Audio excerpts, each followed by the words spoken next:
Puis ils m'ont fait rire quelquefois. Ah oui, c'est très drôle. J'ai entendu la plus belle blague théologique par Nietzsche.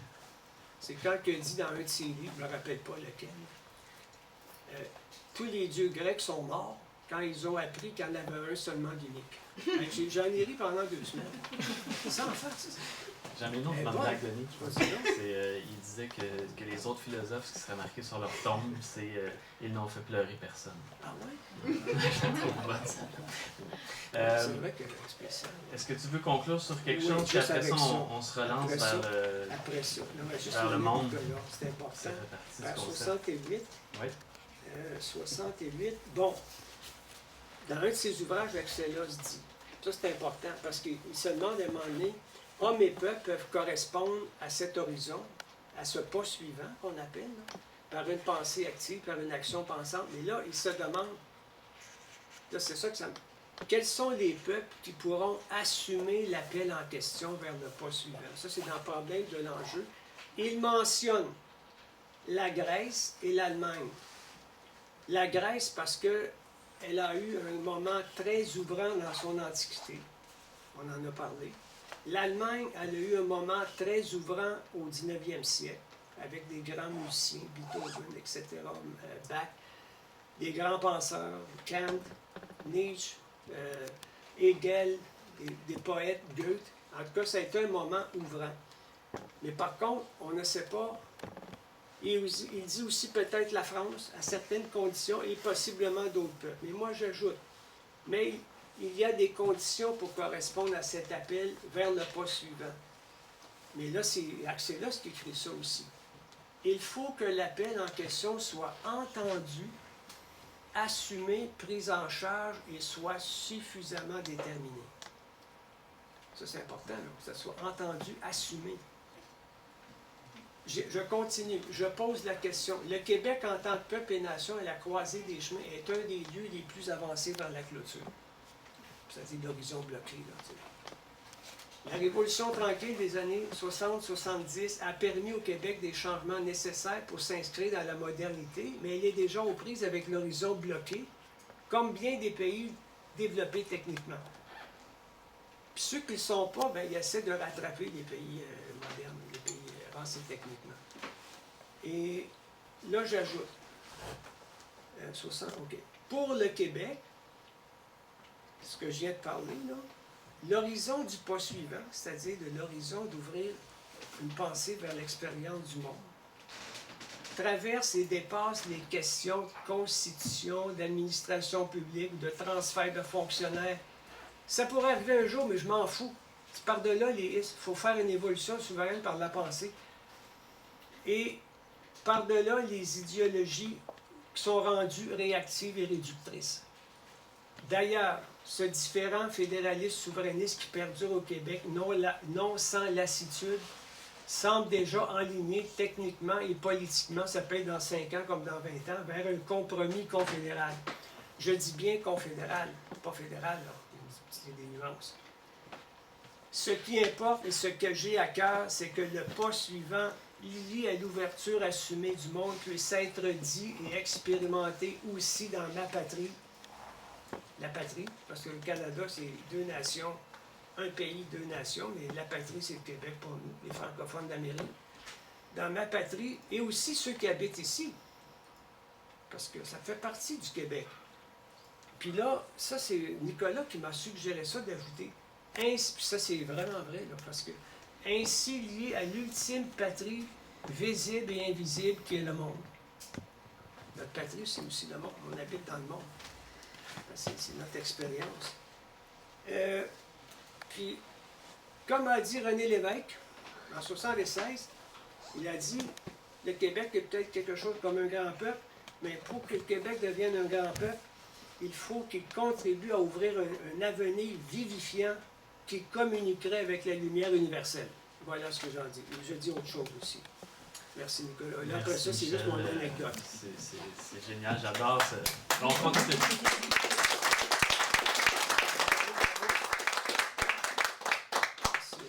Donc, on n'a pas beaucoup de temps. Je dirais peut-être 2 questions, si c'est possible. Sylvano? Avant les anecdotes. Oui, la première question, j'ai rencontré le nom d'Axelos dans un livre de Deleuze, Mille plateaux. OK. Il en parlait grand bien, mais je n'ai jamais eu la curiosité d'aller le voir. OK. Donc je me demandais quels étaient les liens avec toute cette génération de philosophes En France? marxistes au départ. Je pense à François Laruelle qui voulait renouveler la philosophie. Hein. Deleuze, c'est de la pop philo, Guattari, Henri Lefebvre. Mais je sais qu'Axelos, Ils ont voulu renouveler tout ça. Donc, comment ils s'inscrivent je par rapport à eux? ne connais pas toute son histoire personnelle, mais je sais que, parce qu'il est immigré en France en 1945, après la Deuxième Guerre mondiale. Et je sais qu'il s'est éloigné de ces gens-là, il était vraiment plus solitaire, non? Parce que c'était pas du tout. Même il a fondé la revue Argument avec Edgar Morin. Puis à un moment donné, ils se sont séparés parce que c'était pas le même. Parce qu'en France, ils sont un peu habités par une littérature philosophique. Ils n'ont pas une pensée systématique. C'est pour ça qu'Axelos n'est pas encore tellement reconnu, même en France, sauf par quelques-uns, dont Henri Lefebvre, qui a dit une chose géniale sur lui. Dans un de ses textes, il a dit il y a beaucoup de livres de philo, mais par contre, Axelos, il n'y a pas de succès. Ça, c'est en 90 ou 86 qu'il a écrit ça. Mais il dit sa stature ne fait que grandir. Il a été éditeur aussi. Il était avec la revue, je pense, Esprit, il a publié Blanchot, Bataille. Il était dans la Marmite. Oui. Oui, parce que ça bouillonnait en France après 45, 60, les années 60, 68, révolte étudiante, mai 68. Oui, ça bouillonnait. Peut-être une autre question? Après ça, mes anecdotes. Il faut que je raconte ça. Il faut, laisse pas 2 minutes. Je veux savoir, comment tu as fait la connaissance d'Axelos? Comment c'est arrivé que tu connaisses ce film-là? Ça, c'est un peu spécial. Premièrement, ce que je pourrais dire par rapport à ça, c'est que parfois, il y a des rencontres qui ressemblent étrangement à des nécessités. C'était dans un de mes derniers cours de philo. Je travaillais sur un essai sur Nietzsche en passant. Puis j'avais un professeur qui nous a donné des photocopies sur la dialectique. Des photocopies. C'est comme Hegel, puis ça. Puis à un moment donné, il a fait des photocopies de son premier livre sur Héraclite et la philosophie, sur la dialectique. J'ai lu ça. Je trouvais ça vraiment spécial. Je suis allé à une librairie pour m'essayer de trouver un livre d'Axelos. Là, c'était en 78. 78, 79. Puis quand je l'ai lu, wow! Je pense que le premier livre que j'ai lu, je pense c'est Problème de l'enjeu ou Contribution à la logique, là, quelque chose comme ça. Je n'en revenais pas, là, tu sais. Puis là, j'ai commencé à publier. J'avançais comme ça, recul. Tu sais, ça ne s'est pas fait comme ça. Hein. C'est des reculs, puis des fois des mois, aucune inspiration. Des chapitres. Aucune. Recommencer des chapitres, tu sais. Parce que fallait que la pensée accomplisse une maturité. Je ne sais pas. Puis il y a des choses que. On est des énigmes aussi du monde. Hein? On vient de loin, dans le fond. Là. On vient de loin. Même Axelos dit qu'on est habité par une étincelle astrale. Parce que les étoiles sont nées avant nous. En cosmologie, sont nées avant nous. Les poussières d'étoiles, Barry. C'est ça. Ouais. Puis d'ailleurs, mon dernier poème s'appelle Feu sage. Feu sage. Avec une bonne finition. Mais Nicolas, je veux raconter Je te laisse une anecdote. Là, je ne pourrais pas parler de toi, il veut pas. Parce que. Choisis. J'ai fini avec 2 anecdotes. Mais peut-être que J'en ai laissé j'ai préparé une parole grecque en plus. Mais je vais essayer de raconter vite, OK? Puis peut-être une deuxième. Dans les dernières semaines, des fois... Amène-moi du vin. Non, mais c'est drôle. Dans les dernières semaines, au mois de juillet, des fois, parce que Nicolas, je savais que ça allait être publié, puis Nicolas s'occupait de la promotion, l'éditeur, puis moi, je m'occupais de la promotion personnelle, j'envoyais des courriels et tout. Puis, des fois, je rencontrais des gens, puis je leur en parlais. Je vais faire 2 rencontres, mais complètement différentes. 2 personnes avec des emplois puis des postes complètement différents. À un moment donné, je rencontre, il avait l'air d'un itinérant, un jeune, puis il demandait de l'argent.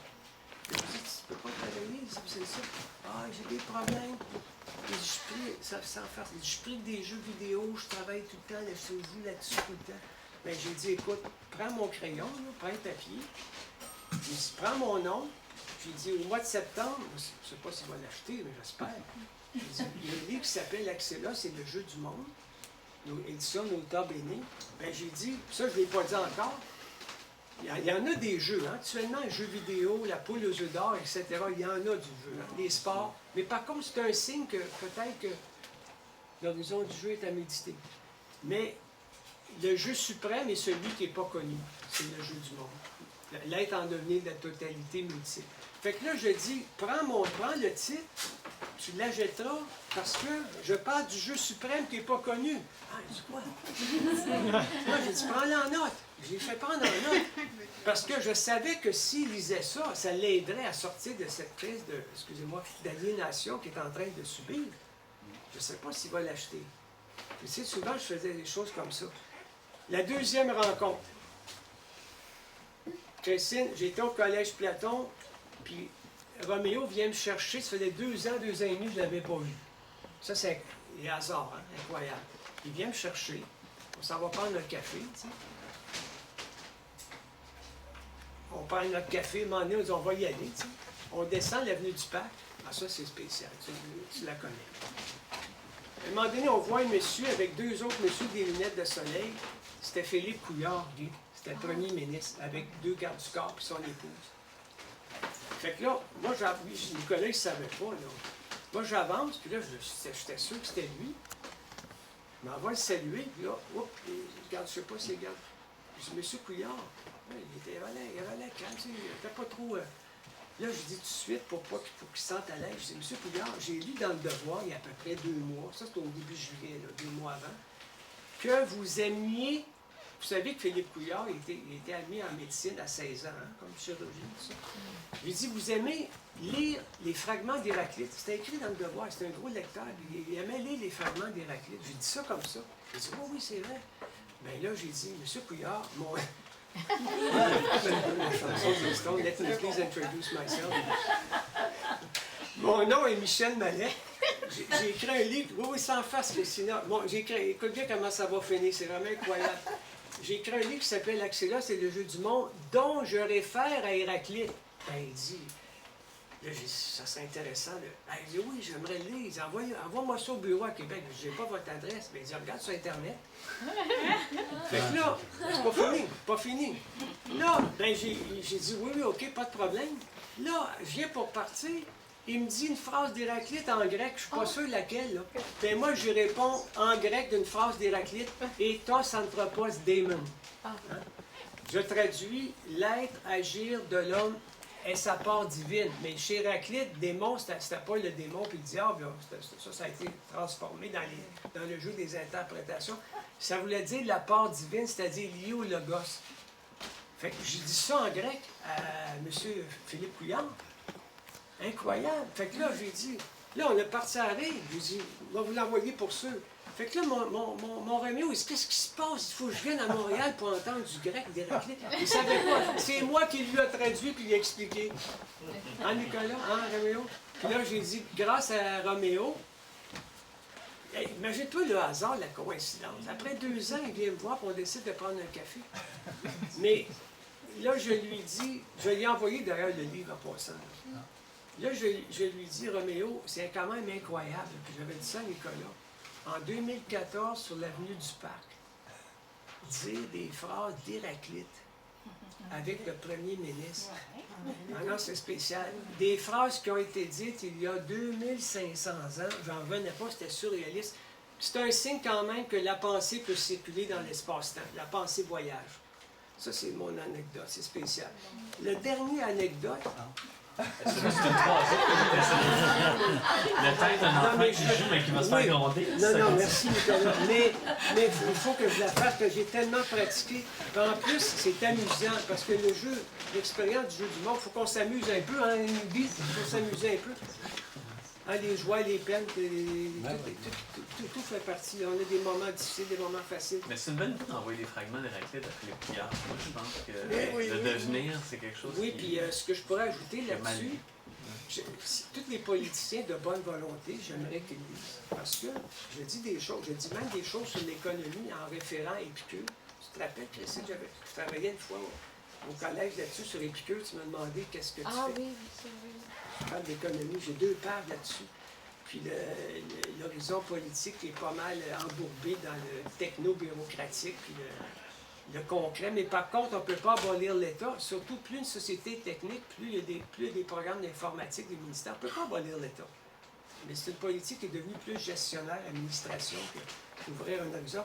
Mais donc, si les politiciens, les hommes d'affaires, tout le monde en fait, c'est ça. Ça, c'est ma phrase finale. Je vais sauver cette phrase-là pour me dire mon anecdote avec une chanson grecque. Tout le monde qui va le lire, peut-être pas, comment qu'elle s'appelle? Peut-être pas Nelly, mais elle est un peu jeune. Mais tu verras. Le soir. Une petite lecture, une petite phrase tranquille. Dans 15 ans. 1h30 de philo. Non, mais une tout le discussion. monde qui va le Ça lire promet. va avoir un plus à leur vie. C'est pas une promesse, mais pas mal sûr que ça va. Puis si vous n'êtes pas d'accord, de temps en temps, soyez pas fâchés contre moi. Il s'agit de méditer, de réfléchir, puis chacun est renvoyé aussi à des cheminements personnels, mais nous sommes tous dans le même jeu, nous sommes tous dans le même universel. Pour terminer, Nicolas, après ça, aïe aïe aïe, c'est expiré là. Moi, quand on allume ma flamme, Non, mais c'est infini.